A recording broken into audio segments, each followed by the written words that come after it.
All right, message number 2 in my new series. You asked for it.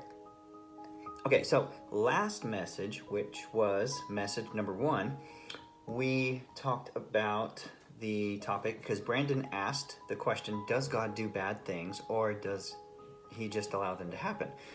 And of course, that was a problem that boiled down to 2 things. 1, a misunderstanding of who God is, and or 2, a lack of faith in what God will do. And we also learned that God is the standard of everything good, righteous, and holy. So no, God does not do bad things, but God does allow bad things to happen. So we are continuing with the follow-up question, which of course would be, well, why does God allow bad things to happen? So in this message, which is message number 2 in this new series, you asked for it, we're going to discuss 2 questions that came in. One of them is from Tyler D, and the other one is from Shannon G.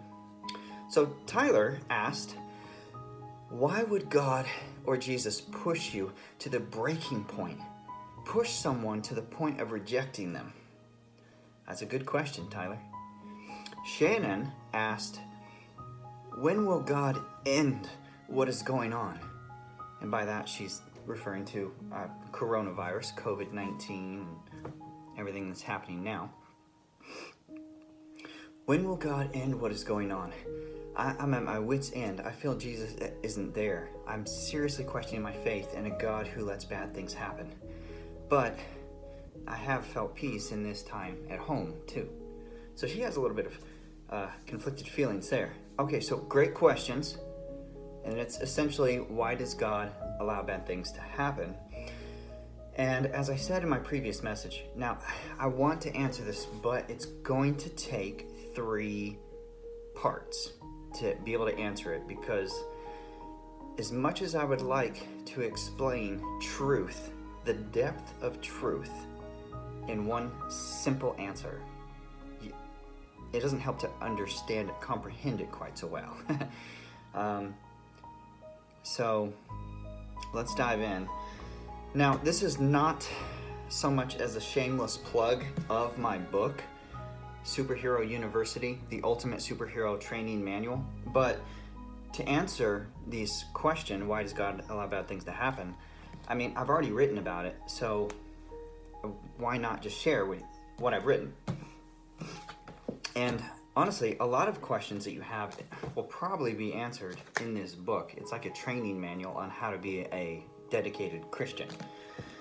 So the first one that we're going to discuss is, what about evil? So we're going to discuss evil, pain and suffering, and free will. So for this one, this actually is lesson number 1 in this book. So I mean, let's just teach about it. So why does God allow bad things to happen? Well, first, we have to define, well, what is bad? We already know that God is the standard of good. So let's discuss what is bad. What is evil? What is evil? What about evil? So here's the illustrations for this lesson, lesson 1, and that's luminous right there, fighting evil. Now, to help you understand this a little better, this is essentially how to be a real life superhero. And I take this and I explain it in such a way to help you understand how to be a real life dedicated disciple, committed Christian.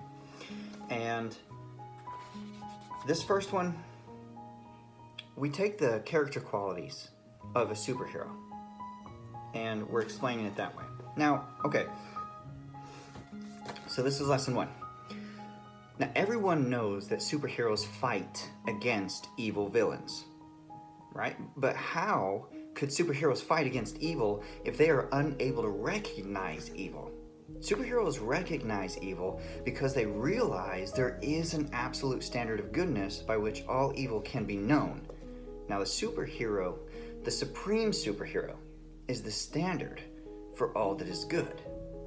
That's the Lord. But if the supreme superhero and source of goodness exists, what about evil? Now we know evil is real because, as we learn in lesson 24 here, truth is correspondent with objective reality, and evil is evident in reality. Evil is real.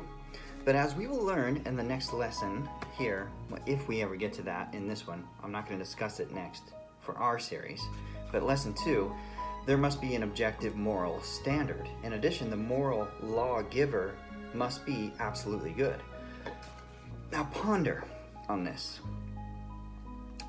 Evil in the world presupposes a perfect standard of goodness. For if anyone insists that there is real imperfection in the world, well, then there must be a perfect standard by which this is known. Think about it. C.S. Lewis once wrote, C.S. Lewis, he was once an atheist who believed evil disproved God. However, upon deeper reflection, he changed his mind. C.S. Lewis is quoted as saying, "My argument against God was that the universe seemed so cruel and unjust. But how had I got this idea of just and unjust? A man does not call a line crooked unless he has some idea of a straight line. What was I comparing the universe with when I called it unjust?"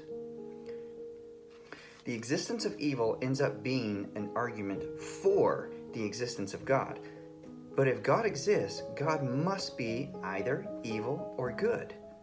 However, if God is all good, all-knowing, all-powerful, and created everything and everyone, where did evil come from? How could an absolutely good God create evil? Wouldn't God want to end evil? Is there a contradiction in the conception of God and the reality of evil? According to Richard Dawkins, here is what you can expect from the naturalistic account of reality. Mind you, this is Richard Dawkins saying this. In a universe of blind physical forces and genetic replication, some people are going to get hurt, other people are going to get lucky, and you won't find any rhyme or reason in it, nor any justice. The universe we observe has precisely the properties we should expect if there is, at the bottom, no design, no purpose, no evil, and no other good. Nothing but blind, pitiless indifference. DNA neither knows nor cares. DNA just is, and we dance to its music. But is that true?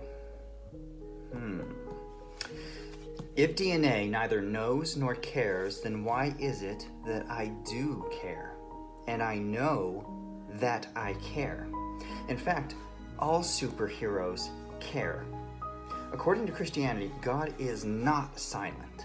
God humbled himself, lowered himself in the incarnation of Jesus, who is the supreme superhero.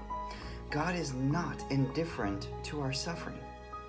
The Lord absorbed the sin from us so that we will experience joyful salvation with him. At the cross, the reality of evil and sin was made known when Jesus allowed death to overcome his body. However, in the resurrection, there came the beginning of the absorption for restoration. The Bible is clear. Evil will not win. The Savior will have the final word, and God's beloved children will be rescued, redeemed, and then restored. You can read that in Isaiah 25:8, Revelation 7:17, Revelation 21:4. Therefore, God is absolutely good. I have collected and composed the argument of evil from multiple philosophers. So, although I did not create this argument, I believe it to be true. It can be summarized as follows.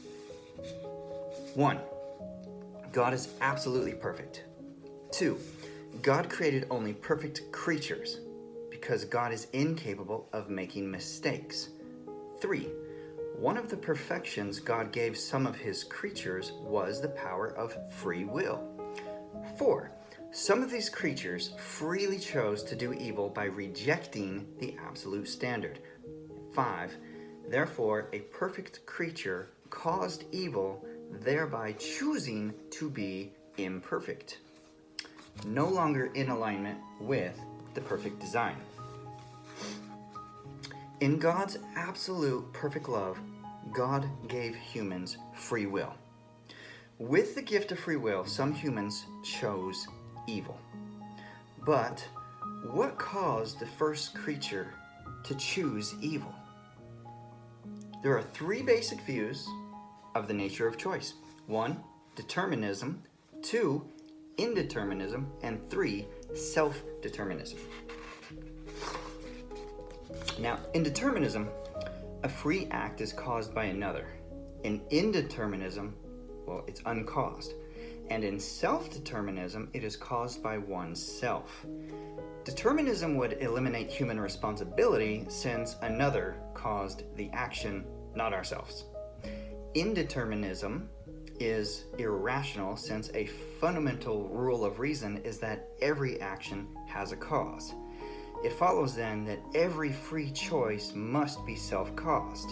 Now this will be explained in greater detail when I get to lesson 41, which discusses free will. Hence, God is responsible for making evil possible, but free creatures are responsible for making evil actual. So, what is evil? Evil is real, but what is evil? Evil is not a thing or a substance, rather it is a lack or a privation of a good thing that God made. Privation is the loss or absence of a quality or attribute that is normally present. With that in mind, evil can be explained. There is no such thing as something that is totally evil. If it were totally deprived of all good, well, it would be nothing. Rust is the privation of metal. Rot is the privation of wood. Evil is like moth holes in a garment. A totally moth-eaten garment would be only a hanger in a closet. The garment wouldn't exist. Cold is the privation of heat. Darkness is the privation of light.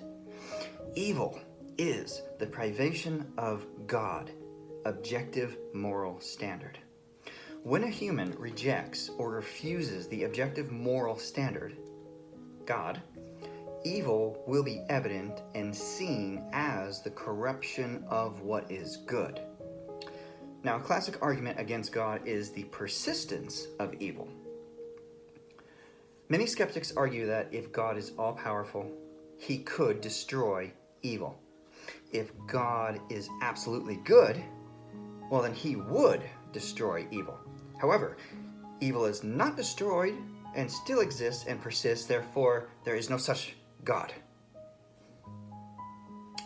But is it possible to destroy evil? The accepted philosophical argument is as follows. 1, God cannot do what is actually impossible. 2, it is actually impossible to destroy evil without also destroying free will. 3, but free will is necessary to a moral universe.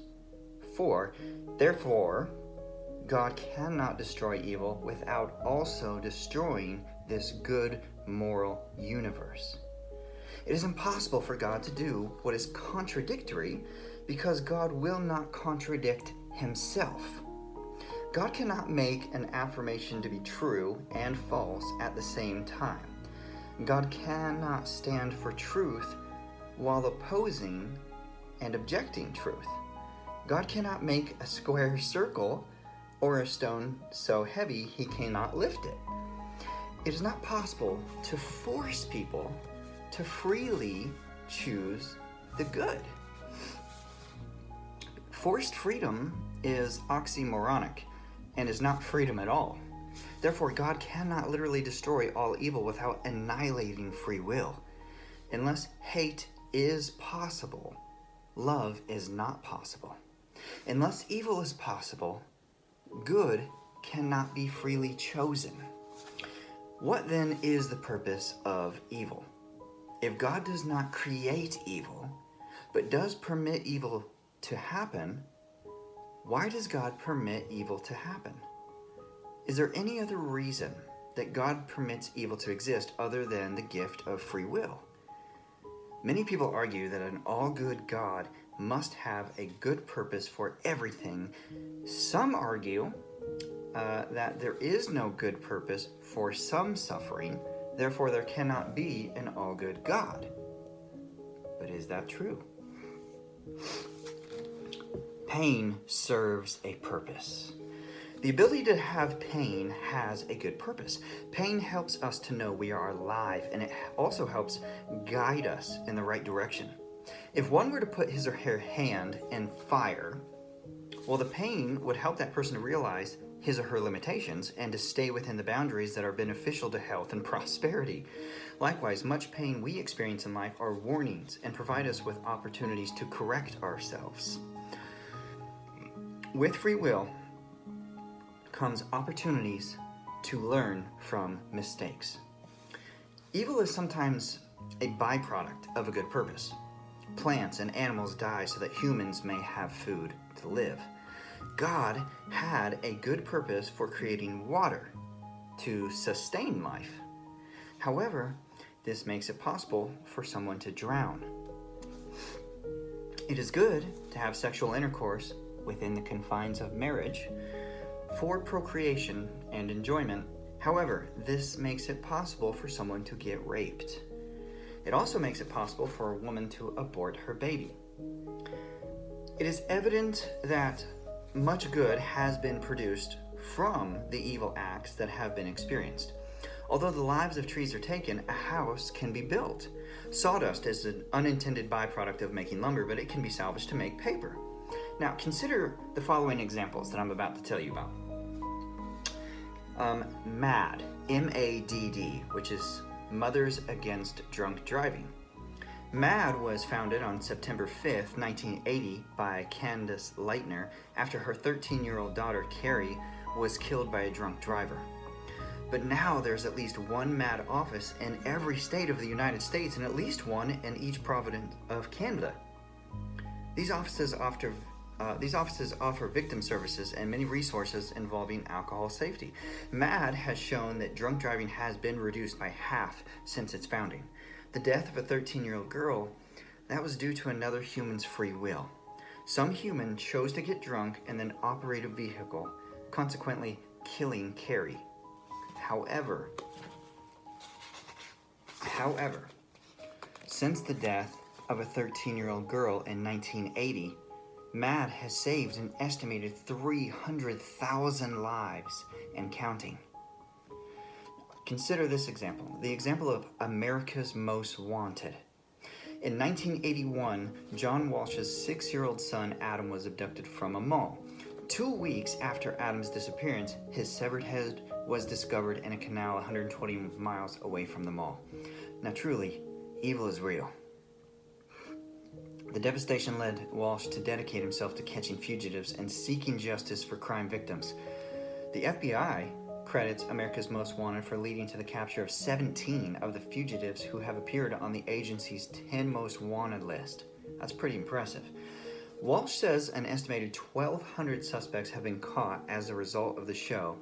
And these statistics are even old because it's now 2020.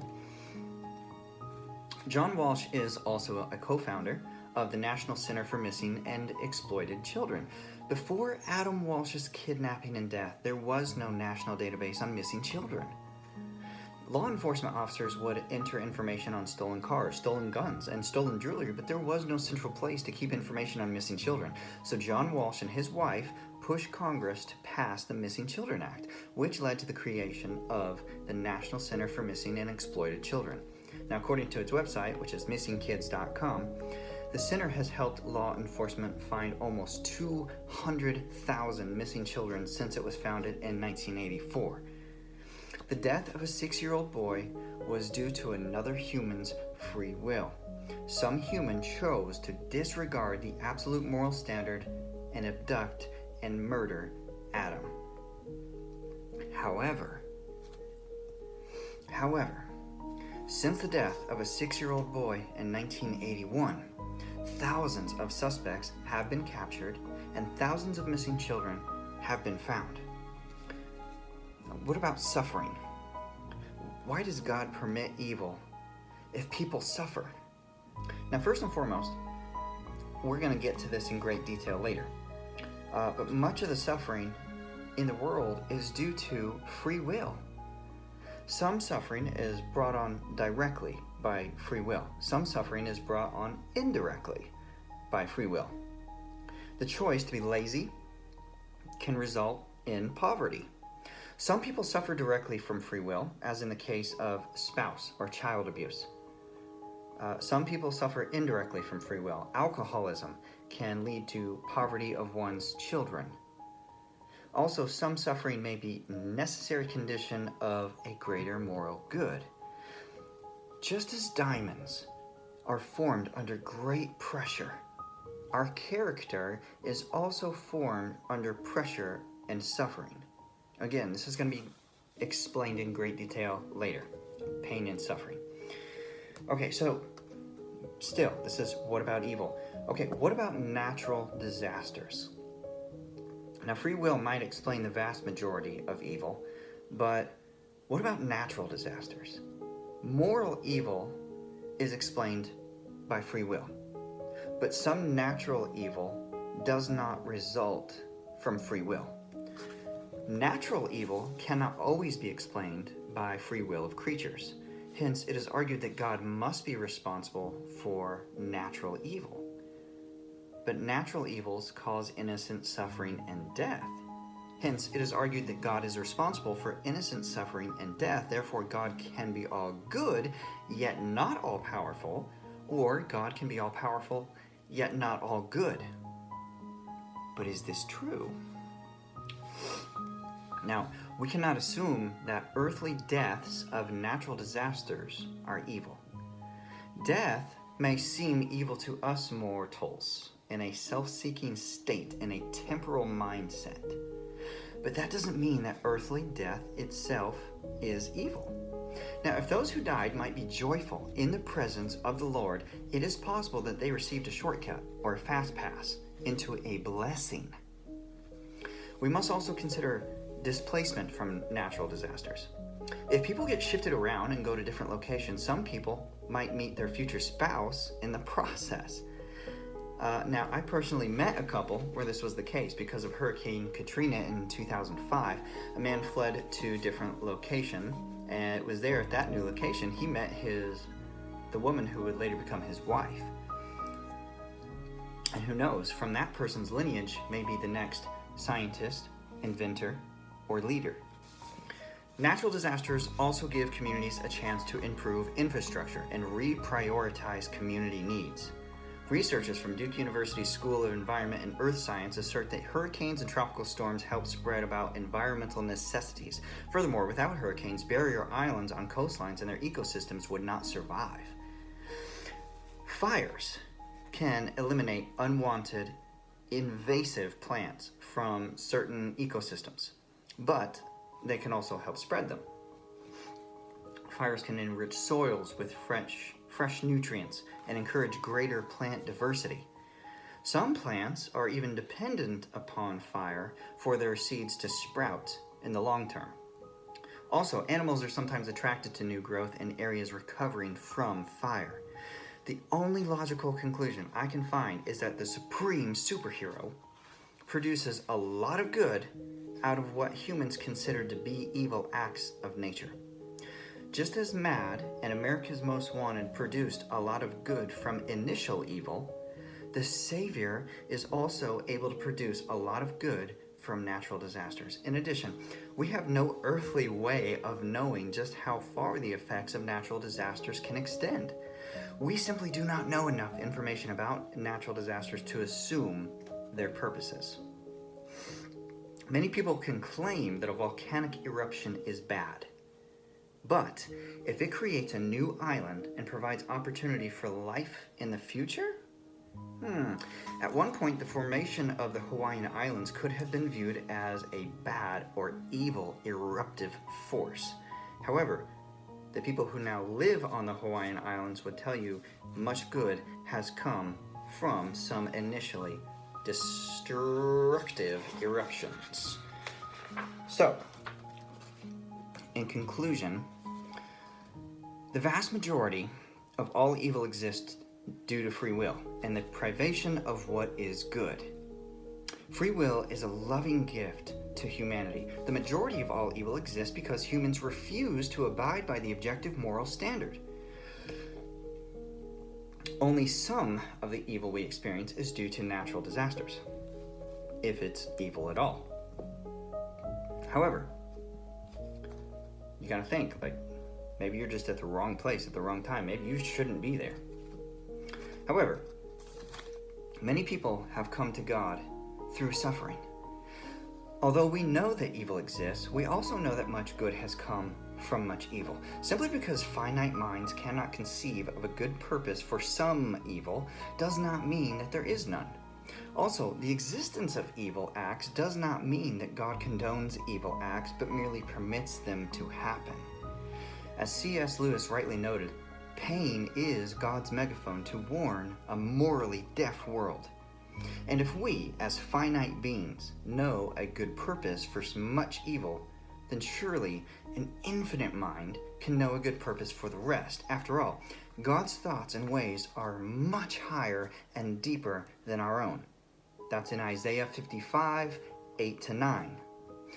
So long as humans possess free will, it will always be possible that someone will refuse to do what is good and what is right.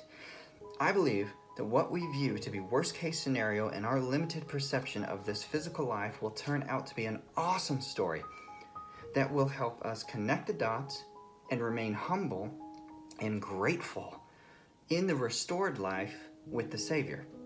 After all, you must keep in mind, after all is said and done, the supreme superhero is going to restore people, wipe away every tear, and ensure his children will live in eternal joy and peace.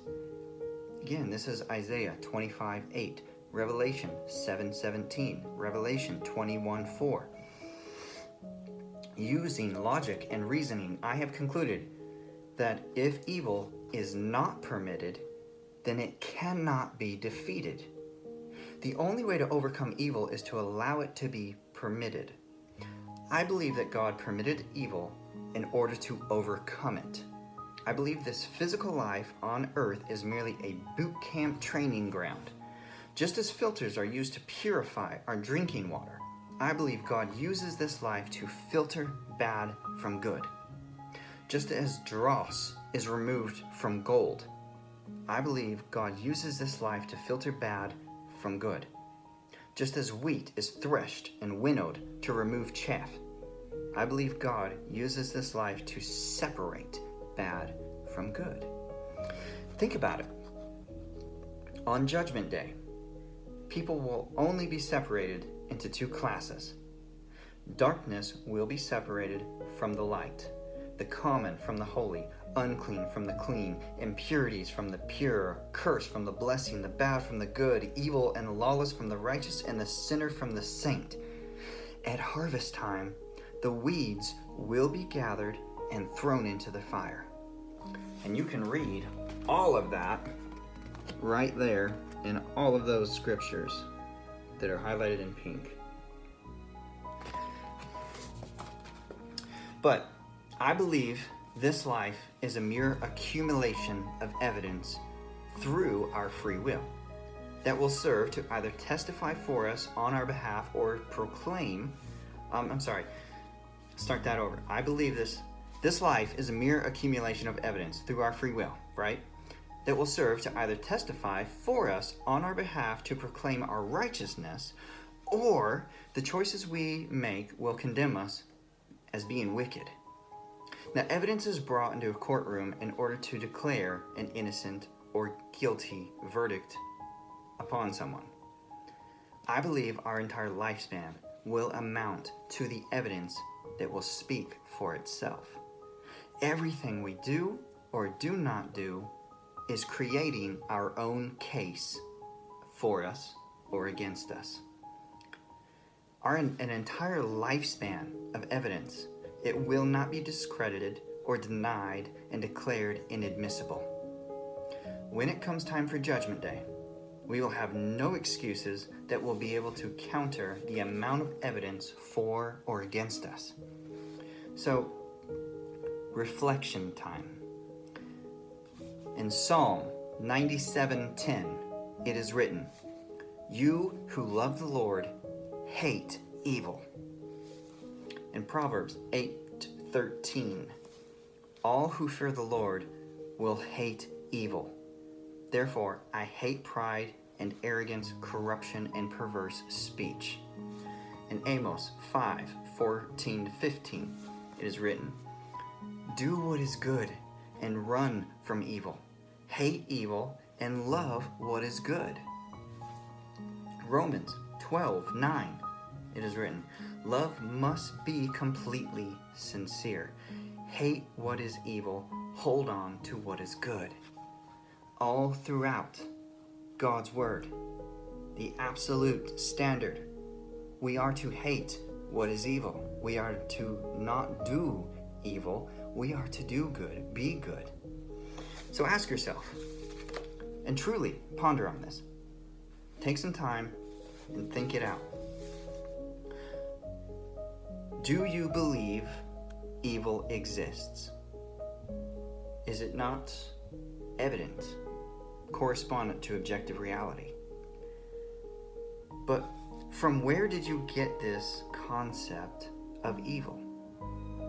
And if you oppose evil, well, why do you think that is?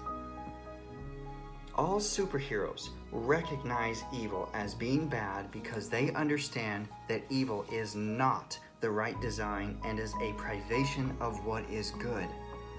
If you hate evil, then you possess one of the qualities of a superhero, and you just might be one someday. That was lesson 1 in Superhero University, the Ultimate Superhero Training Manual. There's 43 lessons in this book, and I'm going to get to 2 more of them just to answer these 2 questions that Tyler and Shannon have asked. So we discussed evil. In my next messages, we are going to discuss pain and suffering and free will. Stay tuned.